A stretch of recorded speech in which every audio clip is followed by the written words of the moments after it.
The English Civil War Throughout the Glorious Revolution by Viviana Santos, Lila Gold, Sophia Storn, and Maddie Schmidt. Say, for example, Mr. Lepisto is the king, and the student council is the parliament, and the student council wants to make the lunches longer, but Mr. Lepisto doesn't agree with that, so they throw him in jail. Do you think that that's fair? No. Why don't you think that that's fair? Because I guess he should have a say since he's the principal, but he should also listen to our thoughts and ideas. That's a very good response. What do you think the English Civil War was about? I think it was about religion. That's correct. In 1652, the English Civil War started over disagreements about religion, economic policies, and the way that the king ruled. By the time of Charles I's reign, England was a Protestant country. The official church was the Church of England. However, there were still serious religious tensions. Many people in England were Puritans who did not believe that the Church of England was Protestant enough. Puritans were also extremely anti-Catholic and suspicious that they were trying to make the Church of England more like a Catholic church. Queen Elizabeth went to Parliament to pass a law to make a real Church of England. Elizabeth was trying to combine the Catholics and the Protestants to make an English church. The problem was that nobody respected the Anglican Church. They think it was a joke and doesn't make any sense. When Queen Elizabeth died, she was never married and she never had kids. Although her cousin Mary was also dead, her oldest son, James I, became King of England. He was a devoted Catholic. The Catholics in England wanted James to turn England back to the Catholic Church, but since it caused a lot of tension, since there was 3 different types of churches in England, he didn't know what to do. When James died, Charles I becomes King of England, and he was also a devoted Catholic. Charles I was king from 1625 to 1649. He was the second son of King James VI of Scotland, and his father inherited the English throne in 1603, moving to England. Charles I was not a Puritan. The Puritans believed that the people should be free to worship how they liked. They hated the Catholic Church. Charles disagreed. He ended up marrying a Catholic princess, Henrietta Maria, and angered the Puritan Parliament. Archbishop Laud. William Laud was the most important bishop in the Church of England. He made the rules of priest robes and following the words of the prayer book. The Puritans hated him because they suspected him of wanting to bring back the Catholic Church. They were also shocked by his treatment of those who did not go along with his reforms. He had people taken to court and punished, and in 1637, 3 Puritans had their ears cut off for not following Laud's rules for church worship. Religion created serious problems for Charles in Scotland, where he was also the king. The Scottish Church was Puritan and had always used different church services for those in England.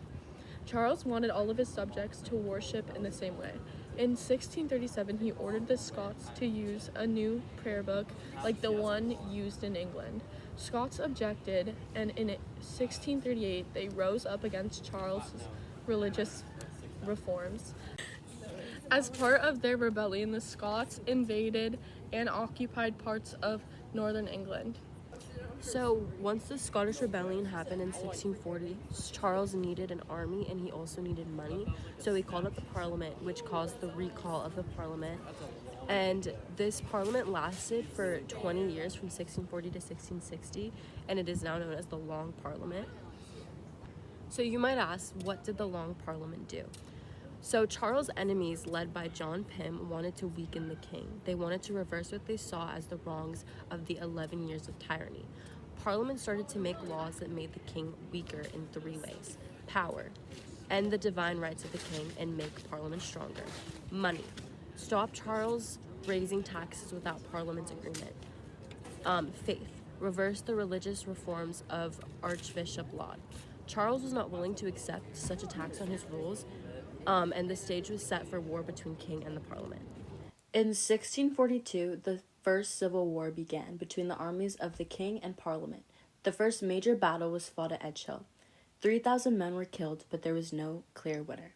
Even after war began, Parliament was still keen to negotiate with the king about how England was to be governed in the future.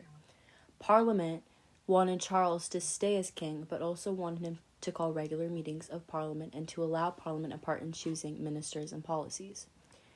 In 1643, the king's armies controlled most of the north and southwest of England. Charles seemed to have the best chance of winning the war at this point. In 1644, a large Scottish army marched south to reinforce Parliament's armies. Together, they beat the royal army at the Battle of Marston Moor. Now, Parliament controlled most of the north of England. In 1645, Parliament took big steps towards victory. Parliament's army won the Battle of Naseby, taking control of the Midlands, and also won control of the southwest. Parliament was now confident it could force the king to negotiate about how England was to be governed in the future. Parliament's aim had not changed much since the beginning of the war, still wanting Charles to call regular meetings to allow them to choose ministers and policies. In 1646, King Charles surrendered and Parliament had won. And that was the end of the First Civil War. The Second English Civil War occurred from 1648 and 1649. It was mainly about a series of conflicts, mostly between the Parliamentarian New Model Army led by Oliver Cromwell and the Royalists that were loyal to King Charles I.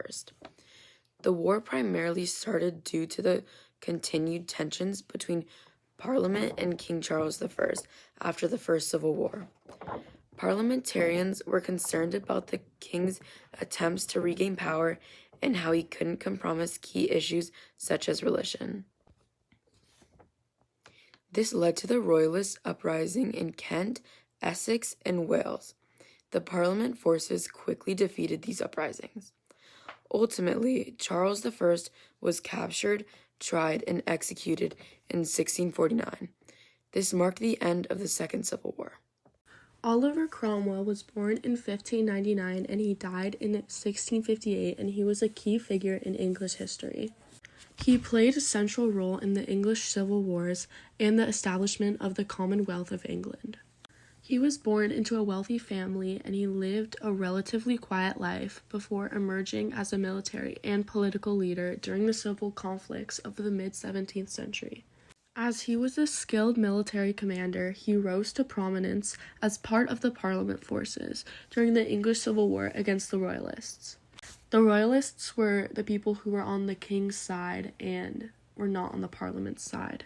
After the execution of King Charles I in 1649, Cromwell played a significant role in the establishment of the Commonwealth. He effectively led the country as Lord Protector until his death in 1658. He died from complications relating to a form of malaria and kidney stone disease. Some people view him as a champion of republicanism, and others see him as a dictator. The Anglo-Scottish War was from 1650 to 1652, and it was also the third and final civil war out of the 3 civil wars, and it was the final conflict in the Wars of the Three Kingdoms, and it was a series of armed conflicts, and it was mostly about politics between shifting alliances of religious and political factions in England, Scotland, and Ireland. The Third English Civil War began in late 1649. Cromwell led his army in a successful reconquest of Ireland, including the massacre of thousands of Irish and Royalist troops.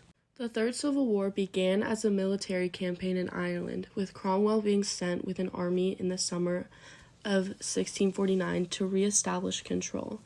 There had been fighting in Ireland since a Catholic uprising against Protestant settlers in 1641. Cromwell's success in Ireland included Prince Charles to accept the Covenant, and he arrived in Scotland in June 50, but he was not crowned as king until January 1st, 1651. In the Third English Civil War, Cromwell went south and gathered a lot of overwhelming force to defeat Charles at the Battle of Worcester in September 1651. Charles II was then forced to flee to France. This victory ended the British Civil Wars on the mainland, leaving Parliament in control. In 1534, King Henry VIII, splitter of churches and of wives, broke with Catholicism and declared himself supreme governor of the Protestant Church of England. For the next 150 years, conflict over England's state religion plagued the country, but in this video, we'll cover the climax of that conflict and find out why the Glorious Revolution was so glorious. Last week, we looked at the English Civil War, which concluded with Charles II restored as King of England. Like his father, Charles I, Charles II favoured toleration of Catholics, though Charles I's toleration for Catholicism did play a not insignificant part in him getting his head chopped off, so yeah, this already sounds like it's going to go well. Charles II died in 1685, and despite the fact that he had many children, he was succeeded by his brother, James II, as they were all illegitimate. Real pious guy. James II had converted to Catholicism in the 1660s after being exposed to the religion whilst living abroad in France. When he came to the throne, Parliament, in spite of his religion, was initially supportive of the new king. Remember, England had just suffered a series of civil wars and 10 years of dictatorship by Oliver Cromwell, so no one was really eager to see the start of yet another conflict between the king and Parliament. It also helped that James's children, Mary and Anne, were both raised as Protestants, and his eldest, his likely successor, Mary, was married to the Protestant stadtholder of the Netherlands, William of Orange. William of Orange did not have a good relationship with his father-in-law. Early in James II's reign, two rebellions broke out against him, one in England and one in Scotland, but both were given tacit support by William, and both initially launched their attacks from the Netherlands. The Scottish rebellion only involved about 300 men, and it was defeated by the increasingly professional English army within just days of its beginning. The English rebellion, on the other hand, was considerably more dangerous to James. It was led by the Duke of Monmouth, an illegitimate Protestant son of Charles II and James's nephew. He claimed the English throne and went so far as to crown himself king on June 11, 1685. Of course, to be a king, one needs a kingdom, and the Duke didn't have that. England as a whole remained loyal to James, and his army crushed Monmouth's nearly as easily as it had the Scots. The Duke of Monmouth was executed for treason on the 15th of July, 1685, only a month after trying to seize the throne. The two rebellions, while easily beatable, still really got under James's skin, and he turned that anger towards the Dutch. After all, William of Orange could have easily stopped both rebellions from even beginning, and yet he didn't. Though that wasn't the only reason to be mad at the Dutch. England and the Netherlands had already fought 3 wars before James came to the throne over control of maritime trade, and the two countries remained fierce rivals. Back at home, James was trying to exert what he viewed as his divine right to rule, meaning he was in charge because God said so, over Protestant England, and Parliament was starting to get sick of it. But they didn't rebel. Why? Well, some of it comes from the want to avoid the devastation of more conflict that I mentioned earlier, but more importantly, at some point, James was going to die, and his heir, Mary, and her husband, William of Orange, were both Protestant. That was up until 1688, when James had a son who he fully intended to raise as a Catholic. This, combined with attempts to enforce Catholic doctrine on the Church of England, made Parliament snap. So, a group of 7 lords and members of Parliament wrote a letter to William and Mary requesting that they invade England and oppose James II, and offering them help to do it. William's Dutch army landed in England on November 5th, 1688, and James bravely ran away to France. He also tossed the Great Seal of the realm into the River Thames, which Parliament decided to interpret as tantamount to abdication.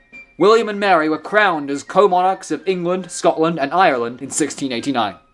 So why was the Glorious Revolution glorious? Well, for one, it was bloodless, at least in England, but more importantly, it ended a fierce debate that had been going on in the country since Charles I got into his first spat with Parliament. Really since the Magna Carta.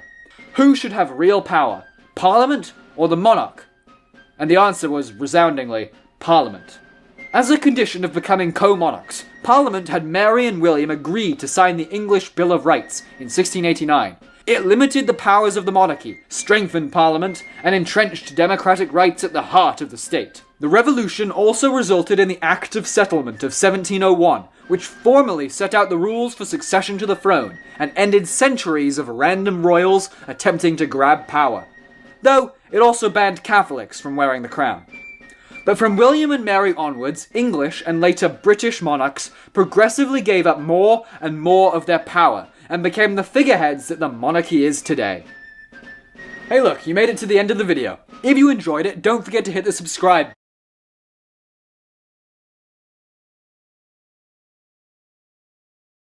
While the Glorious Revolution was not a direct result of Enlightenment thinking, its principles aligned with many Enlightenment concepts.